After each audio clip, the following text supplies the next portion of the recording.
Good evening, everyone, and good morning or early parts of the day. Good day to all of you. And we are back with another interesting conversation that we're going to have with one of our amazing country chairs. The lady that I've chosen to speak to today has done some dynamic work, a dynamic personality, and a person who enthuses other women to actually take action. She's none other than Dr. Anastacia Lewis, and I'm going to invite her to join me and talk a little bit more about the amazing work she's doing and a little bit more. Welcome, Anastacia. How are you doing today? I am wonderful. Greetings to you, Global Wonderful. Chair Jennifer. Thank you for having me today. Okay, so you're very welcome. And for everyone who's listening out there, this amazing woman, Dr. Anastacia Lewis, is our Bahamas country chair. And would you like to say what it is you say about the Bahamas? Oh, it's better in the Bahamas. We have it no other way. Welcome to paradise. It is a beautiful country, no doubt. Yes. And I've just got a couple of things that I'd like to share with the audience about you and your amazing journey, um, and all your credentials, if I may. Surely. So we've had Anastacia, who's been with us, who's done some remarkable work. And one of the things I love about her, how she introduces herself. She's a native of the islands of the Bahamas. She's a wife and a mother of two brilliant children. Her background actually has been in banking and insurance industry. And in 2006, she attended the James Madison University. She has now also become accredited manager, a CEM, and graduated from the Insurance Institute in Toronto, Ontario, as a chartered insurance professional certified manager. She also received certifications in women in insurance and in the financial services. Now, Anastacia doesn't even stop there. She goes on to actually be the CEO of various things. But we're not going to get into that right now. All I'm going to be asking Anastacia a couple of questions to see what she can share with us. So, with all these amazing qualifications, and you being in insurance and everything, tell us a bit about your journey with the insurance industry. How did that go? To be honest, I had no clue I even had an interest in it, but I basically was just looking, just trying to find myself because, sometimes you don't know what you want to do on the onset. But as I got a job in there, basically I started out as a receptionist. And Mm, then because I love to help people, mm, and when persons would ask questions once agents were busy and I did not have the answer, was when I decided, let me figure out how to answer these people. And I started to study. And so it went from there. And then I was able to be promoted. And then I got deeper in the studies. And because in the Bahamas, we are under the Commonwealth system. I either had to go to London or go to Canada, and I preferred to go to Canada. So I went to Canada and I studied and I got all my certifications and graduated. But I became to love it because it all goes into the background of helping people when people didn't understand policies and changes and mm, endorsements and things like that. I yes. like the fact that I was able to explain it to them. So I Mm. just like to help people. Just as simple as that. And I found out, hey, people need insurance. Let me just help them. Let me just tell them. Let me just educate them on it. Yeah, I think your underlying operating system is about helping people, which is Yes. so strong, and it comes across in that. So, how long were you in the insurance industry? What happened there? 14 years. Wonderful. I was there for 14 years. But understanding and traveling, and I let me tell you what happened, Jennifer. I got to find out about profit sharing and all this sort of stuff. And when you know who you are, and you know that this is how you can get more. This is what got me into entrepreneurship, because when you know who you are and what you bring to the table, and you know your why. Um, It was difficult, but yet needed, if you understand what I'm saying. But I got, your own inner self. Hey, if I can do that for them, I can do this for me, if that makes sense to you. Mm-mm-mm. Yeah. Yeah, because usually what happens is that we go into organizations and we are working within the organizations, and there's so many things that we would like to contribute to organizations, but uh, due to some reasons of policies and procedures, sometimes we're not allowed to. Right, At least that's what happened with me when I was actually right. an employee and wanting to step into becoming an entrepreneur. But it was really interesting that one looks at everything, one learns everything, and one is also very happy with whatever we have gained as knowledge and information.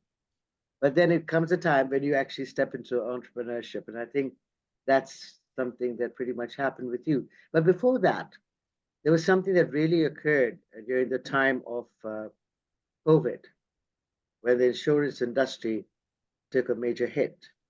What happened then? How do you go about taking care of situations then? Yes, that was in well, actually it was basically two times in 2009 and also 2019. So you're talking about 10 years apart because COVID really hit the first part of 2020. Now, what I would tell people is this, and what I have seen and I have experienced is the fact that a lot of people don't understand how important relationships are. Relationships actually did it for me. Um, I was able to partner with a Mexican family out of Guadalajara, Mexico. It's a company called Ardyss Life, and we just do great business all over the world. And because of our relationship, we were able to chat us through. And even then, in 2019, there was a major hurricane that hit the Bahamas, where I live, and there were 70,000 people that became homeless and had nowhere to go and things like that. And so it was a horrific, horrific time. And at that time, money didn't matter because we had no access to the banks and so forth like that. And so relationships mattered. So when you didn't have money, you were able to tap into your global partnerships and global people, and they were able to send things that were able to help.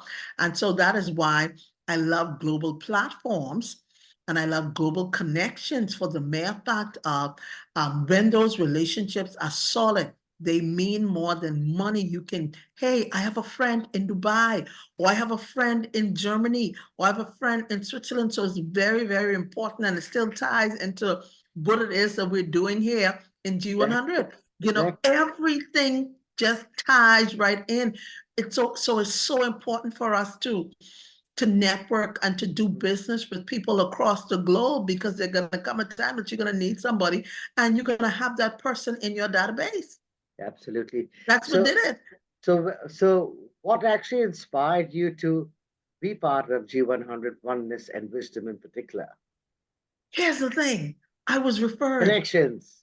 It's crazy. I was referred to G100, and I'm like, okay, if it's about women and empowering people and meeting people from all over the world, why not? What is the reason why I shouldn't be involved? It doesn't matter how busy I am. Just WhatsApp me and can you do this? Can you do it? Sure, because see what happens is I believe that you have to sow seeds. Mm, And a lot of people believe that you sow in today, you can reap today. No, no, no, no, no, no. You don't sow today and reap today. You sow today and you're gonna reap tomorrow. And a lot of people think that they can put the puzzle together. You can't. you, you, you just can't. You just have to endure the process of the sowing, and it's all going to come together. You once you put it out there, you know what you want, and your motives are right, and your spirit is right. It will happen for you. It will. absolutely. Mhm. Besides that, Anastasia, what are some of the hurdles? I mean, you've spoken about some of them, but what advice would you give to women who are wanting to do something and yet don't go into it, what is it that you would actually tell them? And how would you motivate people to carry on chugging along till they reach what it is that they're looking for? Let me tell you what has helped me. My environment that I choose to be around. If you are a person who's timid, all of your friends cannot be timid because none of you are going to help one another. Whatever it is that you want, you got to find the environment, and you have to find the people that resonate with what you want, and you have to serve the platform, and you're going to learn. You don't go there just to be a liability. You go there to be an asset, and that's where people, they miss out on connections because everybody just looks to take first. You cannot just take first. You be in the environment, you learn, and you lend your voice, you lend your hands, you serve the platform, and in return, number one, the light bulb is going to go off for you. Whatever information that you need, you're going to hear it because you're going to be in the environment and in the space to hear what it needs that you need, because somebody has the piece, the missing piece to your puzzle. But you miss it because you're all in the sphere of, oh, I just need to have this done now. No, you have to serve the platform, and you have to be there, and you have to listen. And that's what I do. Every platform that I go on, I sit there and I listen because I have to learn. And once you come into the atmosphere that this is an atmosphere or this is an environment that is conducive to my elevation, you have to know that, and because you're gonna feel it, you know. And so you serve that platform, and you sit there and you learn. I go, and that's why I attend a lot of leadership seminars. I go a lot of conferences. I love to travel. It exposes you, and you get the answer. But your mind and then along with that, what you have to do is you have, especially if you want to get to the next level, you have to kind of scale yourself down. Because I know sometimes Warren Buffett, he said that a lot of people who want, you have to operate in meager situations. You know, you want to do certain things. So if a dress costs $300, you can't buy that $300 dress. You can find a $20 dress that looks just as good as the $300 dress. Nobody knows. You know, don't try to impress people or try to buy your way into just having the appearance and not actually have what it is that you need. And so a lot of times, a lot of people put themselves in debt just trying to impress people. You don't need to do that. Just show up. That's exactly what I feel as well. It's not about really going and telling people about what it is that you have done or how much you have spent. It's a bit ridiculous. And Warren Buffett actually stays in the same home that he had long time back, and he operates from absolutely meager ways of operating, which is again, it's not about flashing the stuff that you have, I think. And I think when you come into new money, many people actually go that route because they want to show the world that there's something. But I think it is very necessary, and very rightly said, is that it's necessary for us to really check within ourselves what it is that we really desire and what will inspire us to actually fulfill that desire. And it's not just thinking, it's not like wishful thinking only. It's about actually doing the work for it as well.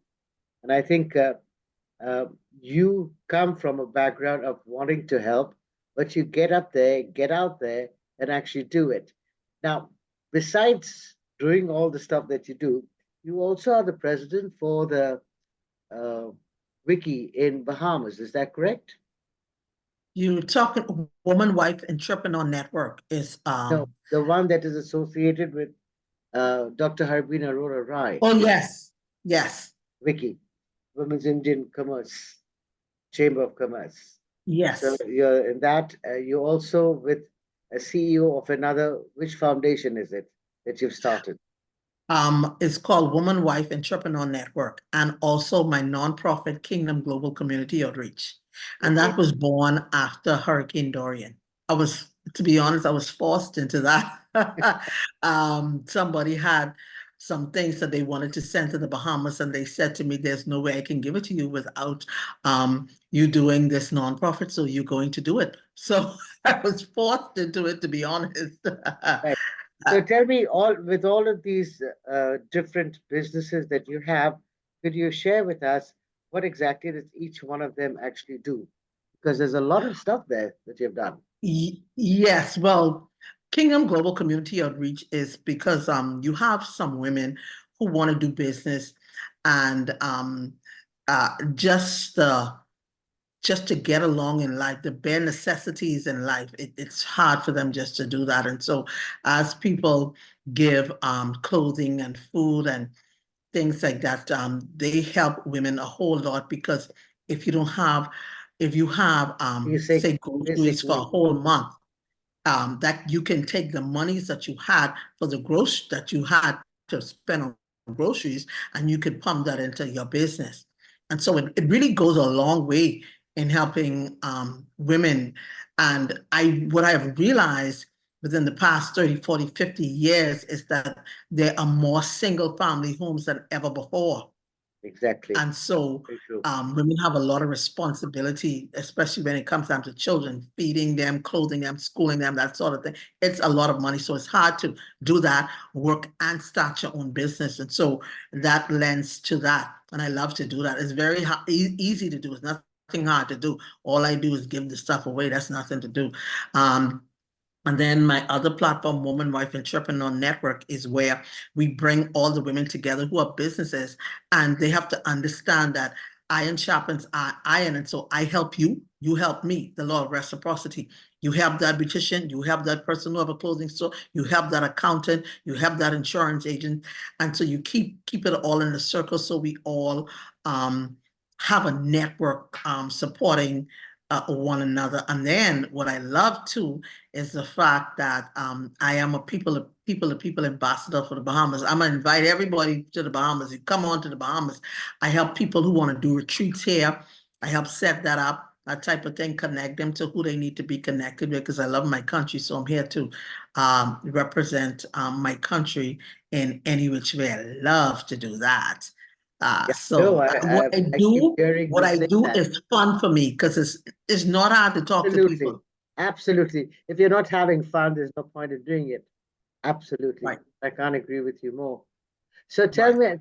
tell us about what do you see as your next step? What do you want to be seen doing besides I wanting to want come to, to Dubai? yes, you need to invite me to Dubai. You know that. What I see is I see me connecting with women for other global transactions. You know, women who Like want to do what? Tell like us like what so that people can actually reach out to you. business in the Bahamas and in other countries. Just the connecting, just Okay. the connections, Okay. because we know right now, based on another platform that me and you are on, that the small percentage of funding women get to do businesses. So we want to be able to connect all the investors to the women who actually going to do the work and do, and do right by people. So that's my next thing. I want to be able to put the pieces Together. together. I also like my region, which is the Caribbean. So you're talking about the Bahamas, you're talking about Cayman, you're talking about Barbados, you're talking about Trinidad, you're talking about Jamaica. I want to connect the women together. I want to see women with credit unions and commercial buildings to help other women to do business, things like that, and put all the pieces together. You may have a woman who wants to come to the Caribbean. She's a bank. You want to start a bank in the back? Come, let me help you. And this is what is needed here. That's what's needed there, because we actually have to do this, and in some areas, crime is prevalent because the women can't afford to send their children off to school, and crime is just an effect of poverty and just people in need and want. And I think simple things like food and clothing, I do believe we should be able to lend to that, which is going to cost a more peaceful society, a more peaceful environment. Simple things, do it. Simple things as food and clothing. You won't believe that people are steal just for food. So just things like that. And, we have to be it because the government cannot do everything. It's impossible. It's impossible. And so there And I are key think women. people within a country, why should we actually strain the governments to do everything? What is it that we can do? And that is Right. something that is a very essential thing, that if people were to learn to take responsibility and not say, well, I'm in the country and now the country has to take care of me. That kind of thing does not work. It never does, and it never will. Right. And I think that now the one thing that I really admire about you, Anastacia, is your grit, your determination to succeed. And I'm not talking about succeed in to make money. No, I'm talking about succeeding in making something impossible possible. Okay. Yes. And I love that about you, because I think that's something that each one of us can actually learn from you. And it would be a brilliant thing for us to actually get you to speak to most of our country chairs also, to help them to see what the drive can actually create for them. So can you just share a couple of things as to why is it that you feel so driven, besides the country aspect and the women aspect? What else inspires you to actually want to thrive, not just survive, but thrive? As I said previously, there's nothing new under the sun. There are some forerunners. There are some women who have watched, who have made things happen despite what other people have said or the obstacles that were put before them. And then on top of that, my upbringing, my foundation. I watched my mother. I watched her as a nurse make things happen. When she knew that she had to work nights, let me tell you what she did. She phoned my aunt in Nassau and she said, I need you to move to Grand Bahama where I am and help me with my children. So, which means then there's always help, but you have to ask for it. A lot of people think that they have to do things on their own. No, it was a simple one phone call, which made all the difference for her, so that she can do what she had to do to provide and take care of us, and still had someone in place to look after us. It was just a simple phone call, and simple things cause things to be possible. And a lot of people think everything is just hard. It is not. And I've realized that. And not only her, I have watched my grandmother as well. And they're the ones who taught me the principles. My grandmother would send me walking down the street to take fish to her sister, and her sister in turn will give her something to bring back to my grandmother. So I watched the exchange, the law of reciprocity play out. I help you, you help me. It never changes. And I grew up like that. And so even with my sister, if I need something, I ask her for it if she needs. And so we have to come into relationships wherein we expect that exact same thing. A lot of people are hurting and cannot get things done because they settle for relationships that do not feed them. That is called self-sabotage. And so when you come to a platform, when you come to a place wherein you know what you want, just state what you want, the principle of the ask. And then when you are transparent, you get things done. A lot of people think that they can win by manipulating people. Don't do that. Say what you want. They're either going to say yes or no. The ones who say no, you just know that you cannot do it. With the ones who say no, and you move on, and you cannot feel bad because people have choices. They're grown. and so you just ask. So it's just a simple ask. And I think we overthink the ask. We overthink the help. People are here to help you. I am here to help whomever, but I say to them, okay, this is the responsibility that I have. I have to do this. Once I'm finished doing that, I'm yours. I can do this because I have my children. And so I put that flat-footed and I put it to the table so people understand my position every time. And so if someone says to me, can you do this? I will either say, yes, I can do it, or no, I can't do it. And so if you cannot do something, do not say you can do it and you can't do it. It's going to backfire on you. So simple little things like that changes everything for you and changes how you deal with people and the relationships. And so the next time somebody needs something, they're going to say, okay, I'm going to call her because I know she can do it. She's going to say, yes, she can do it. And all of these things affect money, believe it or not. Simple things.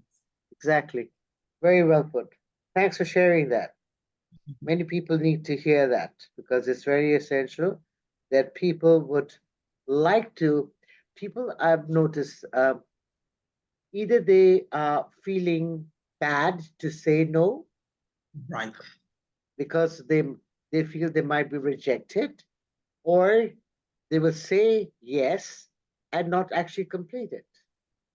Okay, so you have different kinds of people going on, and they all have. Now, you come from an amazing background where you saw the environment was such that you asked for help and you received the help, which is really cool.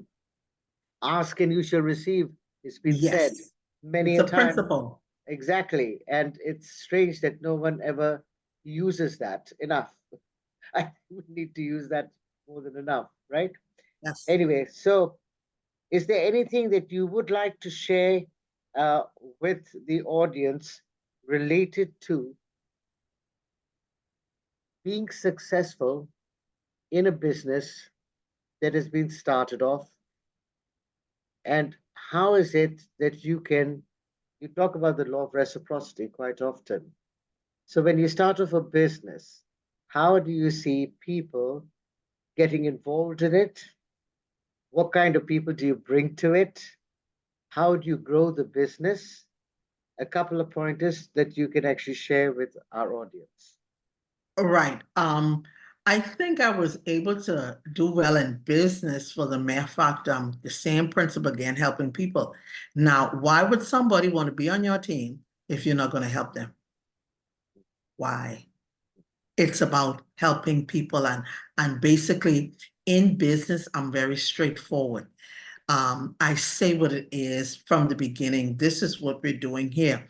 Are you able to do this? And I like for people to have candid conversations with me because I know that women go through a lot of things. And so once people are open, and once you're open, you're able to deal with challenges. But a lot of people, and I understand that, don't like for people to know that they're going through certain things, and so they hide it.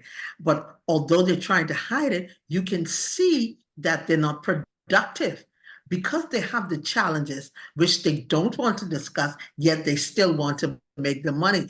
It's gonna be hard, because your personal life affects your business. It totally does.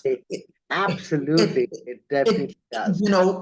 Is no getting around that. And so you have to find like-minded people to work with. Otherwise, you're gonna struggle in business. If I'm saying to you, the investment is this amount of money, whether you have it or not, because when I first started business, I didn't have it.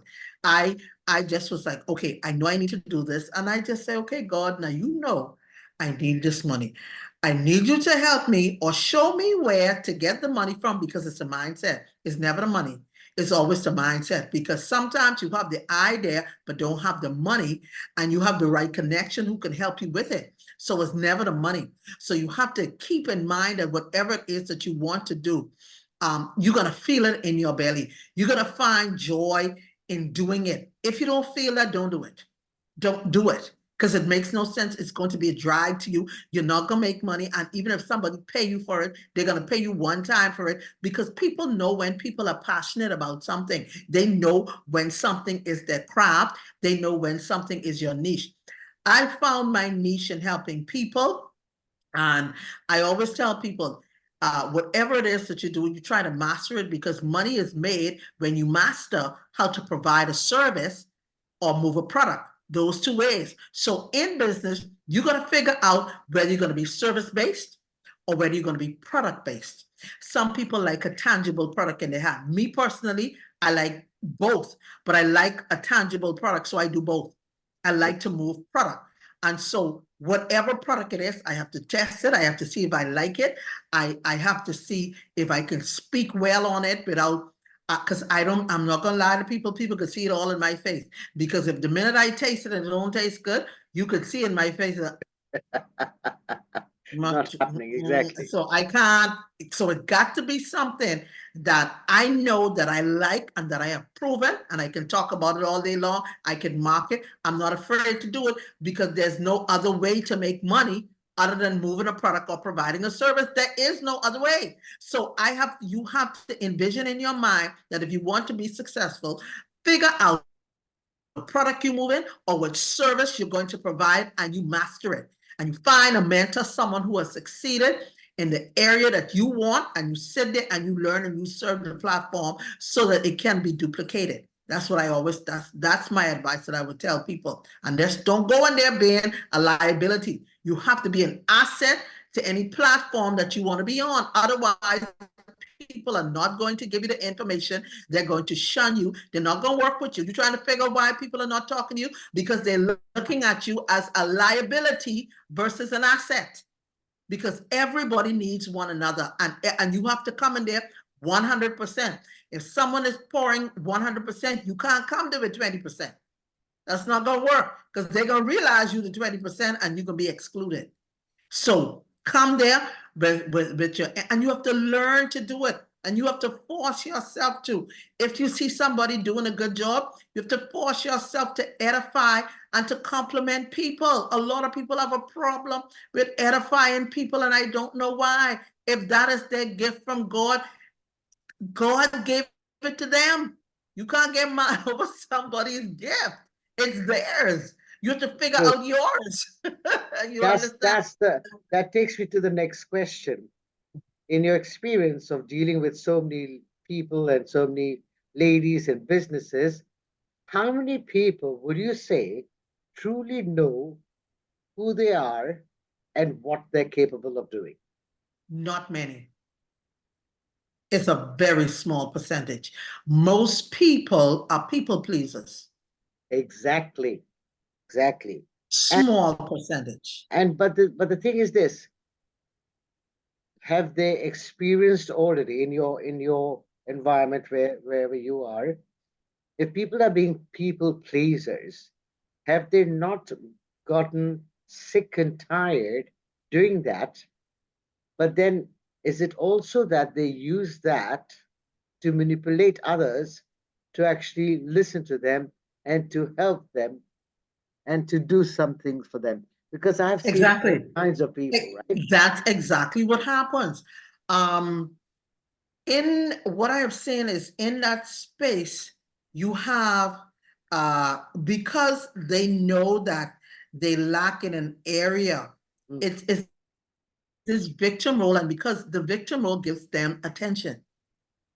It's that attention that they seek. Now, I'm gonna tell you the truth, Jennifer. I have a lot of people, sometimes they get upset with me because I'm result oriented. I am result, because see, it's the 80-20% rule in any company, organization, whatever it is. 20% of people do the work that takes care of the 80%. Okay, and so the 80% of people can always be mad with you. So if you are a people pleaser, you may not get the results that you want because you're trying to please the 80% versus focusing on the 20% who's going to feed the 80%.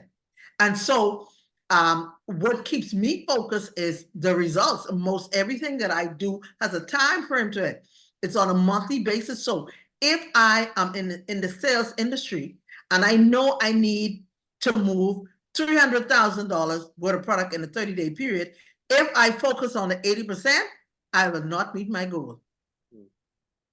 I will not meet my goal. Nobody's going to eat because you want the 20% to look at all the things going on. You will be, listen, Jennifer, you will be walking around with a napkin, hand sanitizer, just to wipe all the tears and blow all the noses. And you'll be doing that the whole month and don't make no money. But everybody will like you. Yeah. But that's the thing. And everybody will like you though. Sometimes the truth hurts, right? But it then hurts, and leadership is a lonely road. No, but the only thing that I have seen is that even if you were trying to please somebody, it really doesn't help in the long run because you get wiped out in the bargain. Yes. All right. And then you wonder, why aren't they coming to help you? You're Or they're not going to come to help you either. You're asking for help from the wrong people. And then you might even go into accusing them. I did so much for you, but you're not doing so much for me. And why is that? I mean, you're barking up the wrong tree, literally. Yes. So thank you for sharing that, because I think you and me share that commonality in that what you see is what you get. Yes, there's no because see, no here's the walking thing. around with on eggshells where I'm concerned. Right, exactly. And here's the thing, you would know that when you're building a team for a business. You would know who can do what. You have to establish what every person can do. You have to establish everybody, so you don't put a project on someone who you know can't do it. Exactly. Because it's self-sabotage. Absolutely. It's very true. You know, very true. And there will be an 80-20 rule applies to, I think, every business. Every business. Okay. Every business. You have some who will but it all depends on your leader. The leader and the personality of the leader will tell you the results you're going to get, because if the personality of the leader is one who is a people pleaser, you're not going to get the results, because trust me, that is going to wipe every nose. Which is very true. Very, very true. And it's not about walking on eggshells anymore. It's actually calling people up to what it is that they would like to do, and it is okay if people don't want to do it. And it's right. Actually, it's okay if they don't want to do it. It cleans out the path for the people who truly are interested in making a difference, you know. Exactly. So in your bit, and I had a gentleman call me. He's coming to the Bahamas, by the way. I spoke on one of his platforms. When I talked about that, he called me back and he said, when he really sat down and did the assessment of everyone who was on his team, and he stopped giving projects to certain people just because he liked them, he saw a 65% increase in his sales. Exactly. 65%. The thing is that I think people, and this is something that I'd like you to talk to, because I have my own experience in this area, but it is more about when the leader is giving a project to somebody to do, and the leader may not like the individual or has some personal stuff going on with the person, but the person that the project has been given to can actually deliver and do a really good job, right? So now the biases that we have within leadership, the biases that we have within teams, those are the things that need to be seen. And if we can just put those aside and see what is required to go that extra mile to be able to do something. So have you actually come across that personally? All the time. And that is what blocks our money as women. Because women have that problem, men don't have that problem. Which is a fact. You're very, very, very correct. Absolutely. I mean, that's what's stopping our money. Exactly. I mean, I've worked in the corporate arena for a very long time, and I dealt mostly with men, not many women at all. And I never had any problem with saying what it is that was required and receiving what was required. And there was no sort of confusion. It was like A plus B equals C, period. So I think it is more about being able to communicate and not get involved with emotions and drama and people pleasing and victimizing people, because Right, that is because not it's not helping the person. necessary. It's not It helping them no. at And all. the thing of it is what I've come to realize too, and what most people don't understand, it is better to be respected versus being liked. Exactly. Exactly. Very true. They'll get it Very, very later true. but they won't be able to say that she didn't say. They're gonna come back and say, you told me that, I didn't receive it first. And they come back and they do apologize, Jennifer. They do. Because they realize later, because they go on another platform or they find another person and they realize that, hey, it is what it is. This is what needs to be done, whether you like this person. And it isn't that you don't like them. The fact is you're thinking that the way that you want to do it is right and not being open to a Absolutely. different perspective. Absolutely. And I keep saying this to everyone, the level of vulnerability and allowance that one needs to master is the most essential for anything Exactly. to be done. So it is EQ over IQ. Exactly. Emotional Exactly. intelligence over your Yeah, IQ. And that absolutely. is something that is continuous. I'm just excited as well for when it comes up to March to Women's Day, because it's just so much to talk about just to help women. Simple groundwork, foundational work Mhm. get within yourself, get you to elevate to another level in every area of your life, whatever it is you want to do, whatever endeavor it is, whether it's in Exactly. your home, whether it's in your education, whether it's in business, your global relationships, everything. Emotional intelligence over your IQ. I think one of the things, thank you for that. One of the things that I think is really required uh, everywhere, literally, is for people to truly take heed and pay attention to what truly makes them different and unique. Yes. Nobody knows that, Anastasia, and it is they just are in the herd mentality. So and so's doing this, let's do this. So You and so's know doing what? this, let's do that. You know what? You know what too? Let me tell you. What someone said to me.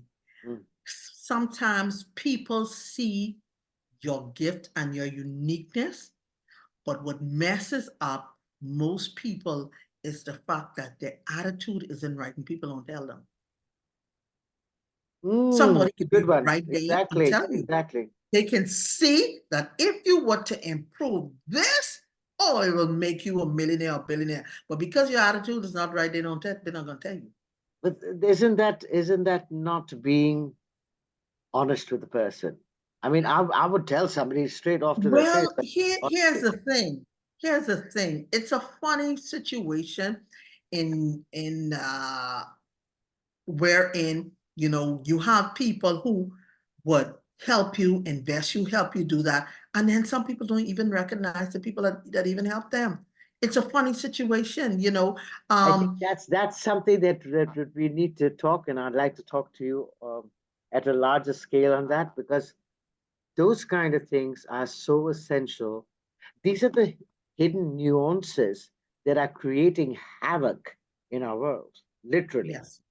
People not being honest enough, people feeling too scared to not actually speak the truth, people wanting to be victimized, people choosing to be victimized, people to be wanting to be too powerful, and then, people having a very strong point of view and not wanting to be vulnerable enough to actually listen to what other people say. They have to be right, or there's going to be a fight. I see this all the time. Yeah, because it's about being validated. See, I'm gonna tell you, that's why you have to know who you are and what you bring to the table. I Exactly. prefer to walk in purpose over popularity. Mm, I don't want popularity. I want purpose.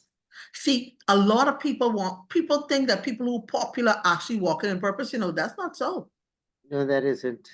No, and so I think the popularity confuses people. I need that if I say Anastacia needs to do this, I want to make sure that I put the things in place to actually do it versus the popularity. Like all the they want the popularity and the applause and all of that before the work is done. You cannot get, you can't get that before. People want the applause.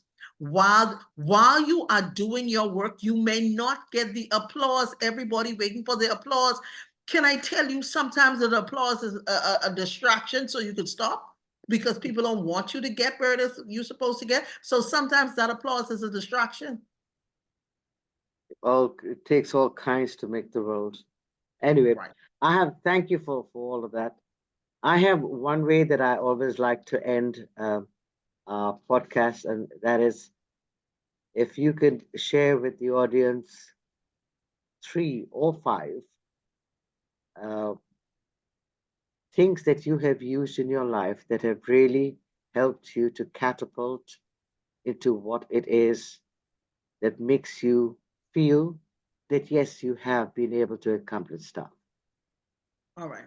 Number 1, find someone that's going to hold your feet to the fire, make you accountable for what it is you Your say. accountability partner. Yes, that's good. And it cannot be a yes person. You cannot operate around yes people. Everything you say, people, yes, get rid of that. Find yourself an accountability partner. And it's a painful thing because they tell you things you don't want to hear, but you need it. But you don't want to hear. Exactly. You don't want to hear it, but you need. So you have to find it. Number 2, you have to learn how to serve. A lot of people have a problem with that. Dr. Martin Luther King says, everybody can be great because everybody can serve. All right. And you serve, but you have to find a platform that aligns with your vision. Otherwise, when you serve, you're going to be disgruntled and mad, and everything you see wrong, you're going to be, well, I don't know if I should do that. If you're thinking that way, do not be on that platform. Find a platform that you know that suits you and your purpose, and you serve it, and you serve it greatly. You give 100% because you cannot be given 20% to a platform and you want 100% back. It doesn't work. All right. Exactly. Because it violates the law of reciprocity. And thirdly, I always tell people, find time to yourself. If you've got to go to the beach, see, we have beaches here in the Bahamas. I could walk to the beach.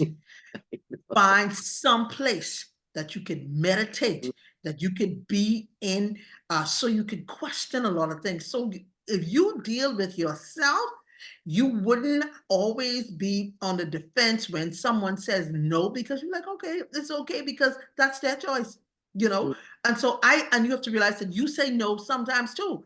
Everybody doesn't say yes to everything. So you cannot be upset when someone says no to you. So you have to find your place of peace and solitude, that you're able to come to grips with who you are and deal with you, because your enemy is your enemy, not other people. Is you. Your enemy is your enemy. So you fix you. Once you fix you, then you are able to respond to the outside forces. Otherwise, you're going to always be offended. You're going to always be worried about this. You're going to react all the time. Exactly. You're always going to come from a place of reaction and overreacting. And then not action. And then you won't work. And then you will be always operating with the wrong emotions, and you will not operate with emotional intelligence versus your IQ, and you're smart as ever. So that's my 3 advice to women. Wonderful. And network and help people. That's great. So, ladies and gentlemen, we were having a conversation with our Bahamas country chair for G100, Oneness and Wisdom, where she shared quite a few amazing golden nuggets. And I would request everyone to actually listen to them, because you can learn a lot from people like her who have been through hell and back, have had catastrophes, but has never ever let that get her down. And people like that have learned a lot and are continuing to learn and grow, because learning never ever stops. So thank you very much, Anastacia, for being with us. And I think we're going to have more conversations like these, because I believe it is going to shake up, wake up, and actually show up. People need to actually do that. Okay. Thank you Thank you so so much much. for your time. You're welcome.